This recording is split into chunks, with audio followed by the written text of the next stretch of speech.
She's family. Don't be selfish, my mom said, slipping off her diamond bracelet, one I recognized from my grandmother's jewelry chest. She needs this more than you do. My name is Elena Brooks, and I was 23 years old when I found out over brunch that my mom and stepdad had sold my entire inheritance to pay for my stepsister's wedding. A vineyard venue, a custom Verawang gown, live swans, a Michelin-starred chef flown in from Paris, all funded by the tech company's shares and investment properties my late father left me when he died. What they didn't know was that my father had a backup clause in the will, and his lawyer had already warned me about what was happening. I stayed quiet that morning. I sipped my coffee and let them confess everything. I pretended to be hurt but understanding, and I let them plan the most extravagant betrayal of my life. The inheritance was supposed to be locked in a trust fund until I turned 25. It included shares in 3 successful tech startups, commercial real estate properties, and a diverse investment portfolio that my father had built over decades. My dad had been specific about it. The tech shares alone were worth over $800,000. He'd invested early in companies that eventually became industry giants. The real estate properties generated monthly rental income, office buildings, apartment complexes, retail spaces. The investment portfolio was even more valuable. Blue chip stocks, international funds, treasury bonds, cryptocurrency, holdings he'd acquired years before they became mainstream. Everything was meant to give me a stable future, financial independence, security. But my mom and her new husband, Martin, had found a way to access it early. They'd convinced a bank that it was for family emergency medical expenses. They'd lied, and they'd stolen everything my father had worked for. I remember the day my father died. I was 15 years old. He'd been fighting cancer for 2 years, and we all knew the end was coming. The night before he passed, he called me to his hospital bed. His voice was weak, but his words were clear. "Elena, I'm leaving you everything I have," he said, holding my hand. "Your mom will be taken care of, but this is for you. Promise me you'll use it wisely." I promised him through tears. He made me promise something else too. He made me promise that I'd protect myself, that I'd be smart, that I wouldn't let anyone take advantage of me. "People change when money is involved," he whispered. "Even people you love." I didn't understand what he meant then. I thought he was just being paranoid because of the medication. But he knew. Somehow he knew. My mom remarried Martin within 8 months of my father's death. 8 months. I was still crying myself to sleep at night, and she was already planning a wedding. Martin had a daughter from his first marriage. Her name was Ava, and she was 18 at the time. She moved into our house immediately. From day one, Ava acted like she owned everything. She took over my father's study. She wore my mother's jewelry. She started calling Martin Daddy in this weird, possessive way. My mom loved it. She loved having a daughter who was bubbly and social and everything I wasn't. I was quiet and studious. I spent most of my time reading or working on schoolwork. Ava spent her time shopping and partying and posting photos online. My mom started comparing us. "Why can't you be more like Ava?" she'd say. "She's so outgoing." I stopped trying to compete. Ava got everything she wanted. While I worked part-time jobs to pay for college expenses, Ava got a full ride from Martin. He paid for her study abroad trip to Italy. He bought her a brand new car for her 19th birthday. She wore designer clothes. She went to expensive restaurants. She traveled to beaches and mountains and cities I'd only seen in magazines. Meanwhile, I lived in a tiny dorm room and ate ramen noodles most nights. I worked at the campus library to afford textbooks. My mom would call and tell me about Ava's adventures. "She's having such a wonderful time in Florence," she'd say. "You should visit her." I couldn't afford a plane ticket, but my mom didn't seem to notice. When I graduated college, I expected things to change. I expected my trust fund to become accessible soon. Instead, I got a job as an administrative assistant and moved into a small apartment. I lived frugally, just like I always had. I started noticing something was wrong about 6 months ago. I tried to check my trust fund statements online, like I did every few months. The website said my login credentials were invalid. I called the bank. They told me the account had been restructured and that I'd need to contact the estate lawyer. That seemed odd. My father's lawyer had told me the account was locked until my 25th birthday. There shouldn't be any restructuring. I tried calling my mom to ask about it. She was vague. "Oh, don't worry about that," she said. "Everything's fine. We're just making sure everything's organized." But something in her voice made me nervous. She sounded guilty. I decided to dig deeper. I requested copies of all transactions from the bank. They told me I'd need legal authorization. That's when I knew something was seriously wrong. 2 weeks later, I got a phone call from Mr. Denham. He was my father's lawyer, the man who'd helped draft the will. "Elena, we need to talk," he said. His voice was serious. "Can you come to my office this week?" I went the next day. Mr. Denham was an older man with gray hair and kind eyes. He'd always treated me with respect. He pulled out a folder and slid it across the desk. Inside were bank statements and transaction records. "Your mother and stepfather have been accessing your trust fund," he said quietly. "They've been selling assets." I felt my stomach drop. "How?" "It's locked until I'm 25. They filed a petition claiming medical emergency expenses," he explained. "They got a judge to approve early access, but the expenses they claimed were false." I looked at the numbers. Hundreds of thousands of dollars. Gone. "What can I do?" I asked. Mr. Denham smiled slightly. "Your father predicted this might happen." Mr. Denham explained something my father had built into the will. It was called a breach clause. If anyone sold or transferred any asset from the trust before my 25th birthday without my explicit written consent, full control of the entire estate would transfer to me immediately. Not when I turned 25. Immediately. "Your father was very specific about this," Mr. Denham said. "He wanted to protect you from exactly this situation." I stared at the document. My father had known. He'd known that someone might try to steal from me, and he protected me even after death. "So what does this mean?" I asked. "It means that legally, you now own everything. The remaining assets, any money they've spent, it all belongs to you. And they have to return it or face serious legal consequences." I felt something shift inside me. Anger. Determination. "What do I need to do?" I asked. "For now, nothing. Let them finish what they're doing. Let them think they've gotten away with it. Then we'll act." I went home that night and made a decision. I wouldn't tell them I knew. I'd play along. I'd act devastated but understanding when they finally confessed. The confession came 2 days later at Sunday brunch. My mom invited me to their house. Ava was there, glowing and excited. "We have something to tell you," my mom said nervously. "We know you're going to be upset, but we did what we thought was best for the family." Martin jumped in. "Ava's getting married.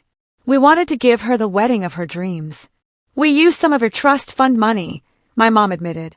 "We'll pay you back eventually. But Ava needed this now." I looked at Ava. She was smiling, not even pretending to feel guilty. "How much?" I asked quietly. "About 300,000, Martin said. "But it's for family. You understand, right?" I took a deep breath. "I'm hurt," I said, "but I understand. Family is important." They looked relieved. They actually believed me. Over the next few weeks, Ava posted constantly about her wedding plans. She showed off her $25,000 engagement ring. She posted photos of the vineyard venue with captions like "royalty vibes" and "living my best life." She talked about the custom Vera Wang dress, the live swans that would be at the ceremony, the chef from Paris who was creating a 7-course meal. Every post felt like a knife in my chest. That was my money, my father's legacy, and she was flaunting it like she'd earned it.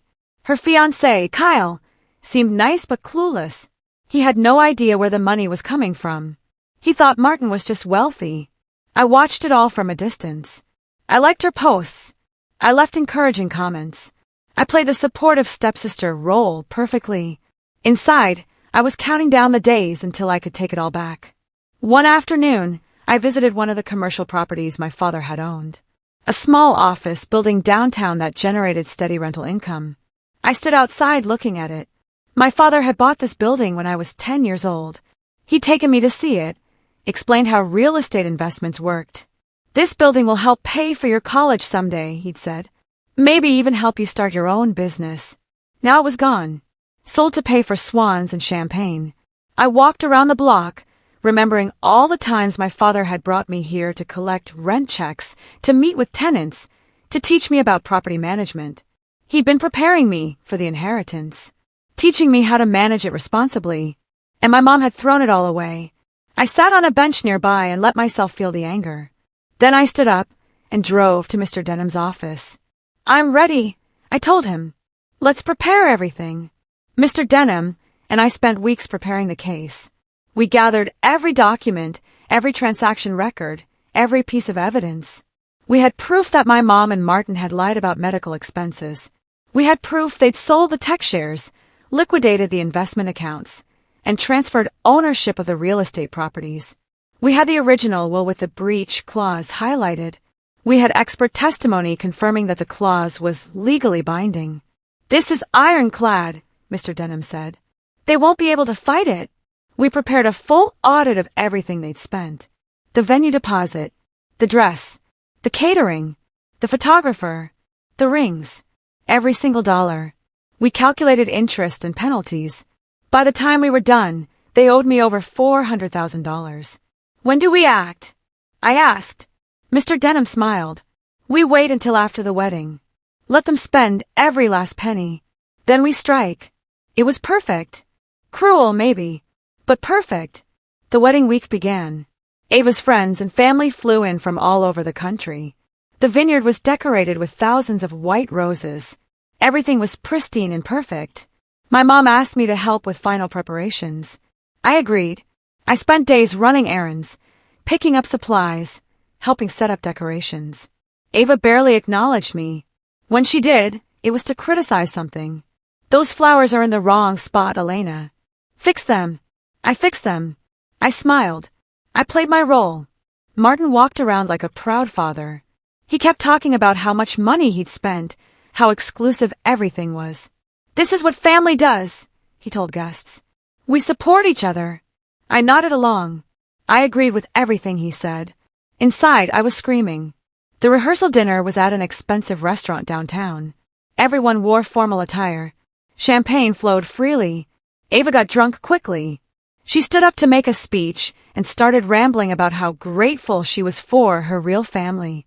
"Not everyone gets to have a dad who loves them like mine does," she slurred, looking directly at me.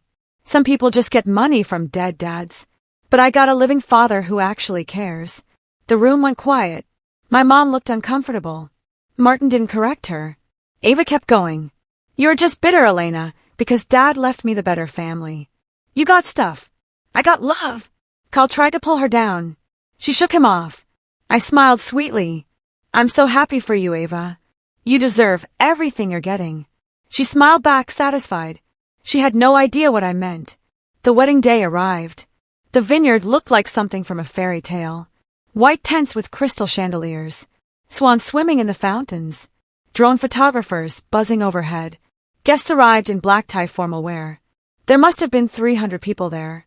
Ava looked beautiful in her Vera Wang dress. I had to admit that. Whatever else she was, she made a stunning bride. The ceremony started at sunset. String quartet playing. Rose petals scattered down the aisle. I sat in the back row, watching everything. Mr. Denham sat beside me, a briefcase on his lap. "Ready," he whispered. I nodded. My heart was pounding so hard I could barely breathe. The officiant began speaking. Ava and Kyle exchanged vows. They said their idos. "I now pronounce you husband and wife," the officiant announced. The crowd erupted in applause. And that's when we made our move. The ceremony was being live-streamed. Ava had insisted on it. She wanted her influencer friends to see everything in real time. Hundreds of people were watching online. Cameras were everywhere. As the newly married couple walked back down the aisle, a courier in a suit walked straight toward them. People looked confused. The courier handed Martin an envelope. "You've been served," he said clearly. Martin's face went white. He opened the envelope and started reading. I stood up from my seat. Mr. Denham stood beside me. Everyone was watching now. The music had stopped. I walked calmly to the microphone at the front of the venue. My hands were shaking, but my voice was steady. "Excuse me," I said. "I have something to say." 300 people stared at me. The live stream cameras turned in my direction. Ava looked furious. "What are you doing?" my mom hissed. I ignored her. I looked straight at the crowd. This beautiful wedding was funded with stolen money, I said clearly. My mother and stepfather sold my inheritance without my permission to pay for this event. They lied to a judge. They committed fraud. Gasps rippled through the crowd. Phones came out. People started recording. My father left me a trust fund with a very specific clause, I continued. If anyone touched that money before my 25th birthday, full control would transfer to me immediately. I held up the legal documents. These papers prove that I now own every asset they've sold, including this vineyard. Ava screamed. You're lying. You're just jealous. I'm not lying, I said calmly. The deed to this vineyard was purchased with my money, which means legally I own it, and every dollar spent on this wedding must be reimbursed. Mr. Denham stepped forward. He held up his briefcase and pulled out more documents. I'm Howard Denham, attorney for Elena Brooks, he announced. These documents confirm everything Miss Brooks has stated. The breach clause has been activated. All assets must be returned or reimbursed within 30 days. Martin's lawyer rushed forward. He grabbed the papers and started reading frantically. This can't be legal, Martin shouted. We had court approval. You had approval based on falsified medical expenses, Mr. Denham said. That makes the entire transaction fraudulent. Miss Brooks is the legal owner of all assets, including this property. The crowd was in chaos now. Guests were talking loudly. Some were leaving. Others were recording everything on their phones. Ava was crying hysterically. Kyle looked completely confused. My mom stared at me like she didn't recognize me. How could you do this? She whispered. How could you steal from me? I asked back. The venue coordinator rushed over, panicked. What does this mean for the reception? She asked. It means this event is taking place on my property without my permission, I said. I'm giving everyone 30 minutes to clear out before I call the police for trespassing. Martin lunged toward me. You little! Security guards appeared from nowhere. Mr. Denham had hired them in advance. They grabbed Martin and held him back. Don't touch her, one of them warned. Ava collapsed onto the ground, screaming. Her dress was getting dirty. Her makeup was running. Kyle tried to comfort her, but she pushed him away. This is your fault, she screamed at me. You ruined everything. I didn't ruin anything, I said. You spent money that wasn't yours. Now you have to face the consequences. Guests started leaving quickly. Some looked sympathetic toward me. Others looked angry. I didn't care what they thought. I told the truth. That's all that mattered. The legal documents were very clear. Every purchase made with my trust fund money had to be audited and reimbursed. The venue deposit, $70,000. The dress, $35,000. The catering, $40,000. The photographer, $15,000. The rings, $25,000. The flowers, the swans, the entertainment, it all added up. Mr. Denham handed Martin a full list. You have 30 days to repay Miss Brooks, or we'll begin seizing assets. Martin's face was purple with rage. We don't have that kind of money. Then you'll need to sell your house, Mr. Denham said simply. Your cars, whatever you need to do to make this right. My mom was crying.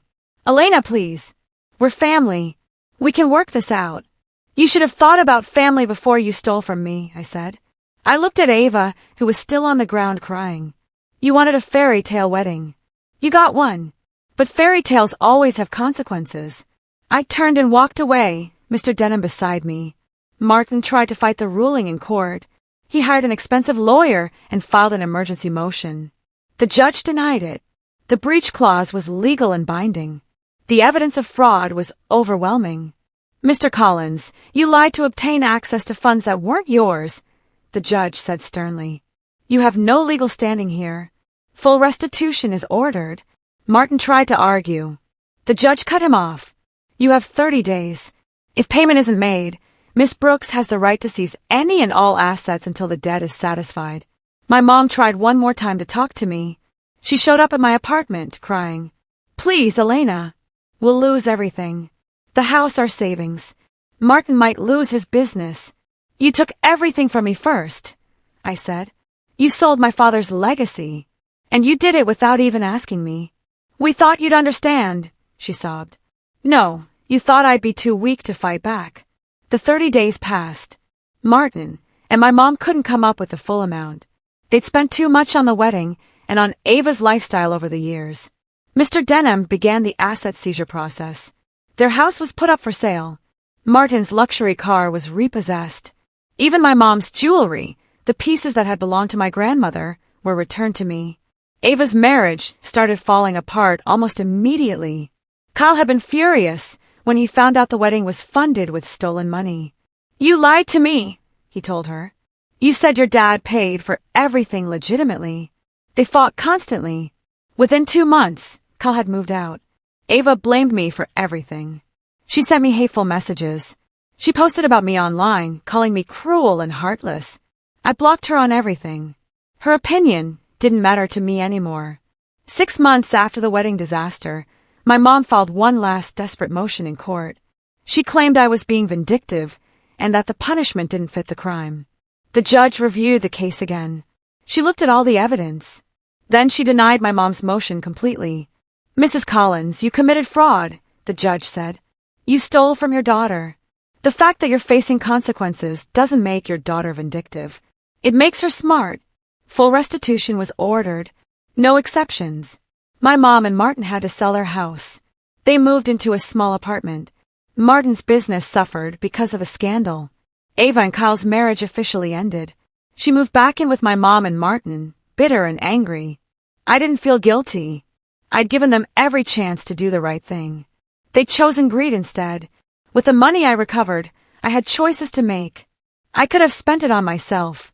I could have lived a comfortable, easy life. Instead, I decided to honor my father's legacy properly. I reinvested in tech startups, focusing on companies founded by women and minorities.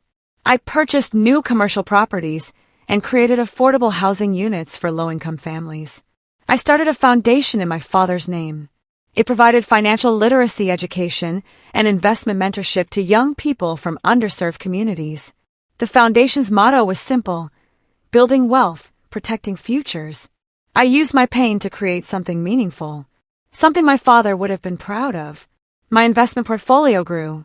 The properties generated steady income. The foundation helped hundreds of young people learn to manage money wisely. On the 1-year anniversary of Ava's ruined wedding, I stood in my new office overlooking the city. The view was spectacular, floor-to-ceiling windows showing the skyline my father had loved. On my desk sat a framed photo of him from when I was young. We were standing in front of that downtown office building he bought, both of us smiling. I kept my promise, Dad, I whispered. I protected myself. I fought back, and I built something that matters.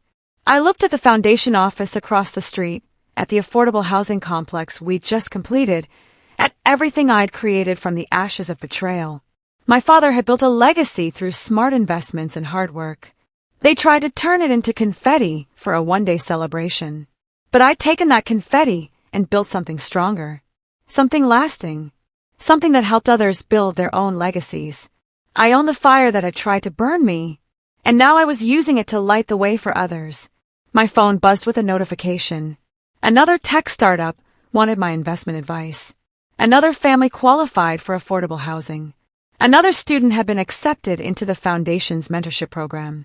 My father's legacy wasn't just protected anymore.